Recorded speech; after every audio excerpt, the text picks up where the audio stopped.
So இன்னைக்கு எதிர்க்கட்சி தலைவர் திரு மாண்புமிகு மு.க. ஸ்டாலின் அவர்கள் ஒரு விமர்சனம் பண்ணியிருக்கிறாரு. விமர்சனம்ன்றதுல அவரோட கருத்து ஒன்று சொல்லிட்டு எப்படின்னா, சோசியல் மீடியா, அதாவது சமூக ஊடகங்கள் மற்றும் குழந்தைங்க, அந்த மாதிரி சில பல விஷயம்னாலதான் தாவேகா அரசு இன்னைக்கு ஜெயிச்சு வந்திருக்கு.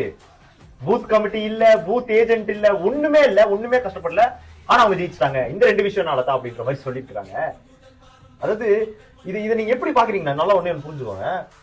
யூடியூப்ன்ற, நான் ஒரே சோசியல் மீடியான்ற நான் ஒண்ணே மட்டும் சொல்றேன். யூடியூப்ன்ற ஒரு விஷயம் ஏப்ரல் 23 ஒரு மாசத்துக்கு முன்னாடி எந்த யூடியூப் வீடியோ நீங்க ஓபன் பண்ணீங்கனாலும் வாக்களிப்பீர் உதயசூரியன் அப்படின்ற ஒரு ஆட் மக்களுக்கு சலிச்சே போயிருச்சு. இது ஊடகம் இல்லையா? நீங்க என்ன சொல்றீங்க? அதாவது இன்றைய காலகட்டத்தில் சமூக ஊடகங்கள்